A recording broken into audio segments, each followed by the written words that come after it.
Le procès de Corey Richens pour le meurtre de son mari Eric approche et l'ex-auteur de livres pour enfants lance une nouvelle accusation contre les procureurs.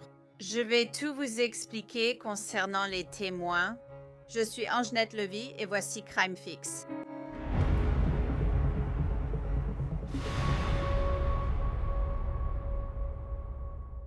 Morgan & Morgan est le plus grand cabinet d'avocats spécialisé en blessures corporelles aux États-Unis, car il défend et remporte souvent des procès pour ses clients. Le cabinet, avec plus de 1000 avocats, a obtenu 25 milliards de dollars pour plus de 500 000 clients ces derniers mois. En Floride, une cliente a reçu 12 millions de dollars alors que l'assurance offrait seulement 350 000 dollars. Une autre a obtenu 6 millions. C'était 40 fois l'offre de l'assureur. Morgan & Morgan vous aide vraiment à obtenir ce que vous méritez. Vous pouvez déposer une réclamation depuis votre téléphone sur forthepeople.com/crimefix si vous êtes blessé. Cliquez sur le lien ci-dessous ou scannez ce QR code à l'écran. Corey Richens est accusé d'avoir empoisonné son mari Eric, décédé en mars 2022 d'une overdose de fentanyl. Corey a plaidé non coupable du meurtre d'Eric et de la tentative de meurtre pour avoir essayé de le tuer plus tôt en 2022. Et maintenant, juste avant son procès, Corey Richens accuse les procureurs et 2 de leurs enquêteurs d'intimidation de témoins, impliquant 2 de leurs propres témoins. Je vais bientôt entrer dans les allégations spécifiques que Corey avance et les messages textes qui les accompagnent.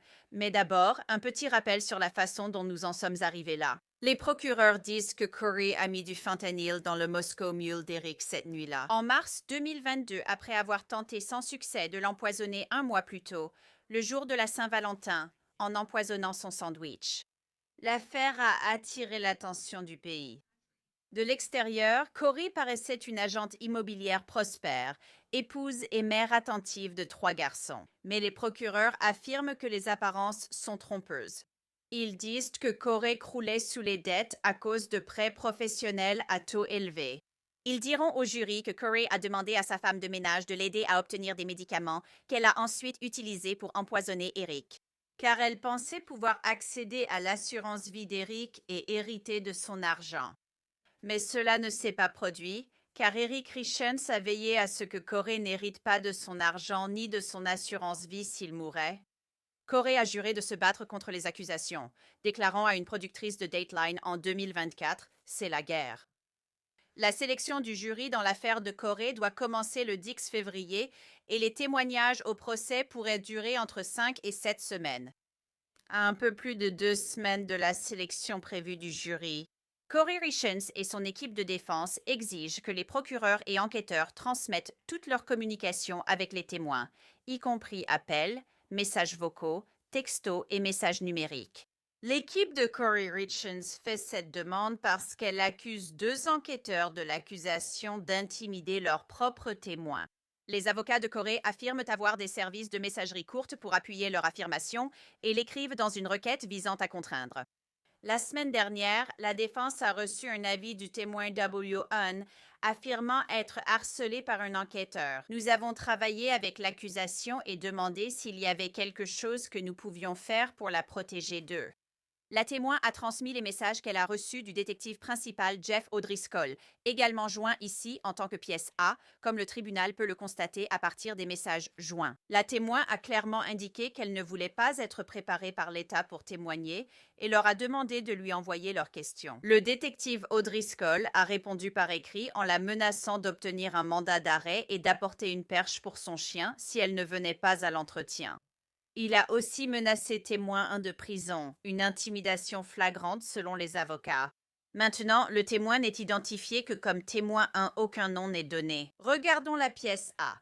C'est un message texte échangé entre témoin 1 et le détective O'Driscoll, selon O'Driscoll. Comme demandé, j'ai besoin d'organiser une réunion avec vous pour préparer le tribunal avec les procureurs.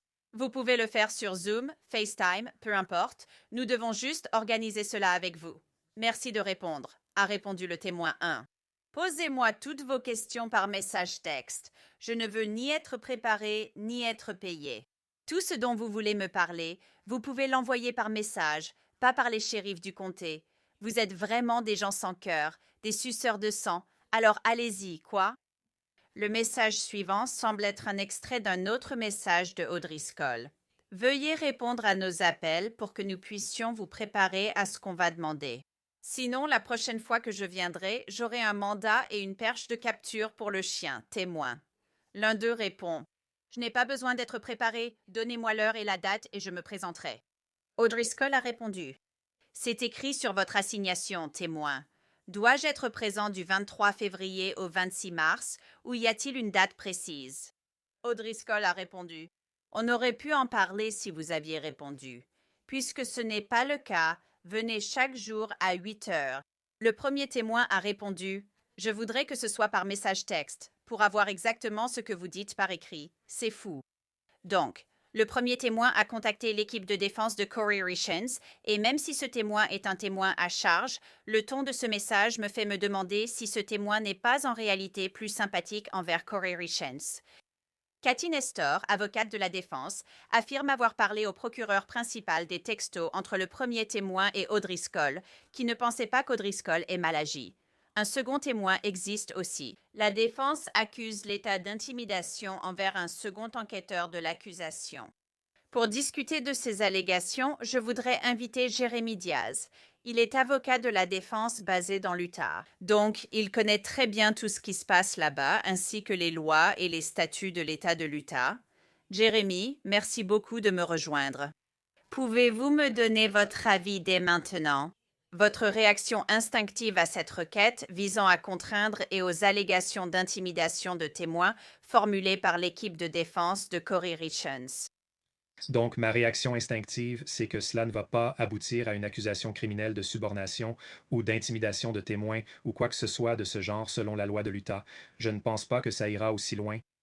Je pense vraiment qu'une grande partie de ce qu'ils font est un excès de zèle en ce qui concerne le bureau du procureur et la façon dont il gère la situation. Mais je ne pense pas que ce sera criminel.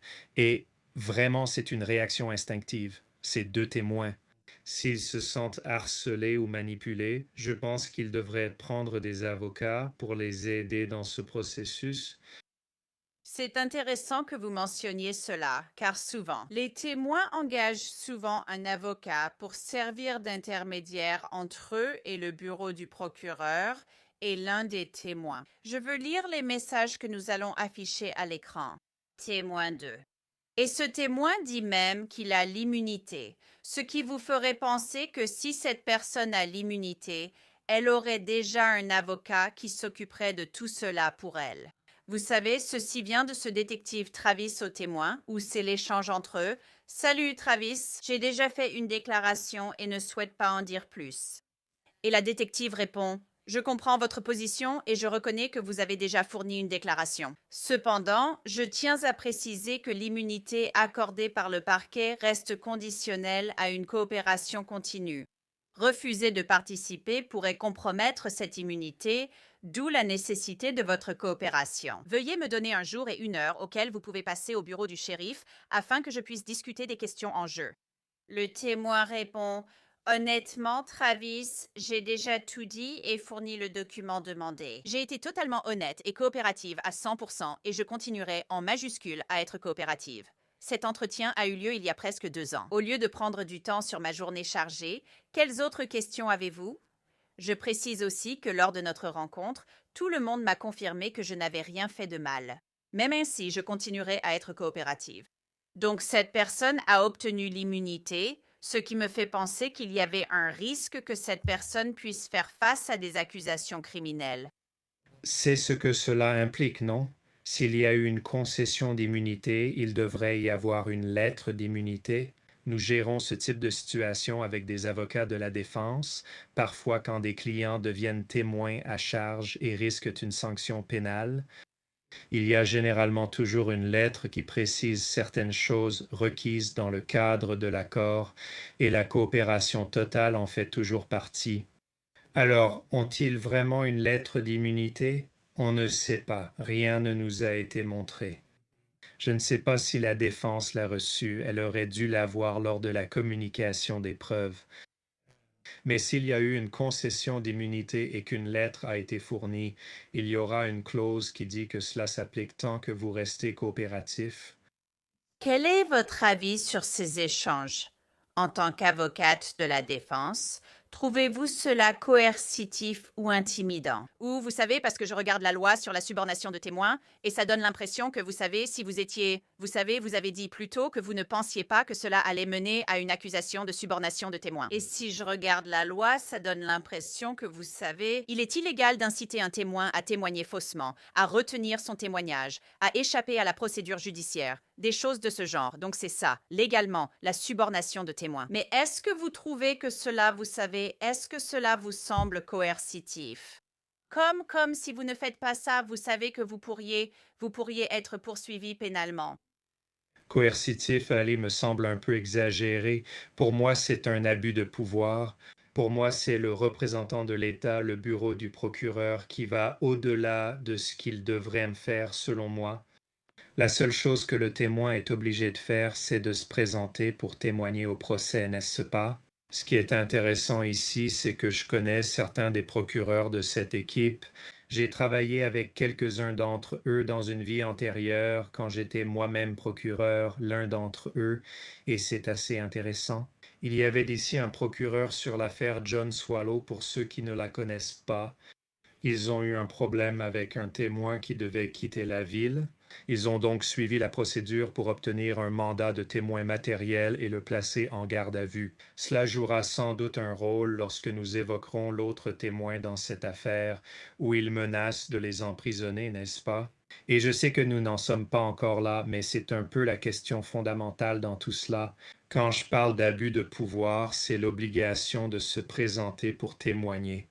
Et encore une fois, ces procureurs savent, lorsqu'ils parlent aux témoins, ils ont ces conversations avec les témoins tout le temps, des témoins qui coopèrent et qui viennent se préparer.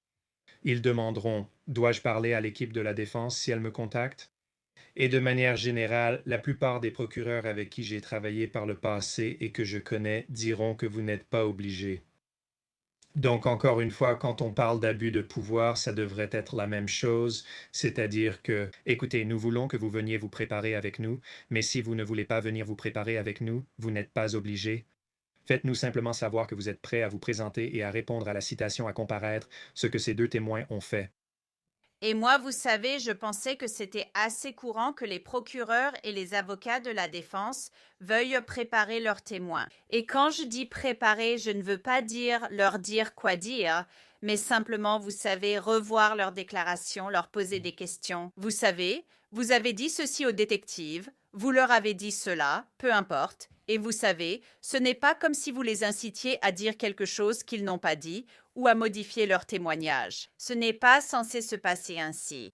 Si quelqu'un refuse d'être préparé, doit-on arrêter la discussion et simplement dire ⁇ Je t'ai prévenu ?⁇ Genre, dis-moi juste quand tu veux que je sois là et je viendrai, tu pourras me poser les questions. Je veux dire, est-ce que c'est bien? Est-ce qu'on devrait juste s'arrêter là? Eh bien, je le pense vraiment. Et oui, tu as raison, qu'il s'agisse d'un avocat de la défense ou d'un procureur parlant de ses témoins, absolument. Il est préférable d'essayer de les préparer s'ils n'en ont pas la capacité. Je ne vois rien de mal à dire. Eh bien, nous aimerions vraiment nous asseoir et discuter avec vous. Simplement parce qu'un procès est quelque chose de totalement différent de ce que vous avez vécu auparavant en discutant avec nous. Et nous voulons vous préparer à cela. Nous voulons nous assurer que vous avez les documents dont vous avez besoin. Vous familiariser un peu avec ce que vous avez dit dans le passé et vous préparer à ce genre de choses. Il n'y a rien de mal à avoir cette conversation supplémentaire, mais quand vous commencez à, en quelque sorte, eh bien, si vous ne venez pas nous parler, nous allons retirer votre lettre d'immunité, annuler notre accord d'immunité, ou alors nous viendrons et nous vous arrêterons. C'est là que ça devient exagéré et donne cette impression. D'après ce que j'ai lu, ils sont allés trop loin, encore une fois. Je ne pense pas que cela relève du comportement criminel. Je veux revenir sur les messages d'Audrey et vous savez, avant de vous présenter, j'ai parcouru certains des messages d'Audrey où il disait vous savez, si je dois revenir, je vais apporter la perche pour votre chien et tout ce genre de choses. Et vous savez, ce témoin, nous ne connaissons pas ces témoins, mais ce témoin s'est apparemment adressé à la défense et a dit pouvez-vous m'aider? Cela me fait penser que cette personne hésite à témoigner contre Corey Richens. Peut-être que c'est quelqu'un qui est très proche d'elle, Une amie? Je ne le sais pas. C'est juste un ressenti en lisant cela. Je peux me tromper ou avoir raison, je ne sais pas. Mais vous savez, O'Driscoll est plutôt dur et je ne connais pas les interactions précédentes entre ces deux personnes. Mais il me semble un peu trop dur pour quelqu'un qui hésite. Je ne connais pas cette personne, mais elle dit pas besoin de préparation, donnez-moi l'heure et la date, je viendrai. C'est indiqué sur votre assignation. Y a-t-il une date plus précise? Et il a essentiellement dit eh bien, en gros, nous aurions pu en discuter si vous aviez accepté de nous rencontrer. Et puis il y a une autre série de messages où, encore une fois, ça semble un peu tendu, vous savez, cette personne dit j'aimerais bien aimer ça par message. Donc j'ai exactement ce que tu dis par écrit. Il dit que tu dois légalement te présenter aux dates indiquées sur ta convocation, donc venir tous les jours à 8 heures pendant 5 à 7 semaines. Il dit essentiellement « Je sais que tu penses ne rien avoir à voir avec ça, mais voici les faits. Tu es un témoin clé dans une affaire de meurtre. Tu as reçu une citation à comparaître devant le tribunal en tant que témoin. Si tu ne te présentes pas, le juge émettra un mandat d'arrêt contre toi. Tu seras alors placé en cellule de détention jusqu'à ce que ton témoignage soit nécessaire. Alors, facilite-toi la vie et réponds à nos appels pour qu'on puisse te préparer aux questions qui te seront posées. Sinon, la prochaine fois que je frapperai à ta porte, j'aurai un mandat et une perche de capture pour le chien. Je veux dire, c'est un peu dur, non? C'est très dur, tu as raison, et encore une fois, c'est un problème. Ce dont il parle là quand il parle d'obtenir un mandat et de t'arrêter pour s'assurer que tu viennes, c'est en partant du principe qu'ils ne vont pas se présenter au procès, n'est-ce pas? Si tu regardes la loi, les exigences pour un mandat de témoin essentiel, selon les règles de procédure pénale de l'Utah, il doit y avoir une implication qu'ils ne viendront pas au procès. Ces témoins ne disent pas qu'ils ne vont pas se présenter au procès. Ils disent tous les deux et je viendrai et je me présenterai au procès. Je ne veux juste pas avoir à venir m'asseoir et parler avec toi, c'est tout ce qu'ils disent. Donc ils n'atteindront même pas ce seuil. C'est bien ça la question, non? Donc oui, c'est très menaçant et évidemment c'est ce qui est le plus préoccupant. Mais encore une fois, quand il s'agit de la loi sur l'intimidation de témoins, je ne pense pas que cela atteigne le niveau d'abus criminel. Absolument, parler trop fort, absolument. Est-ce que ces personnes, ce témoin en particulier, devraient prendre un avocat?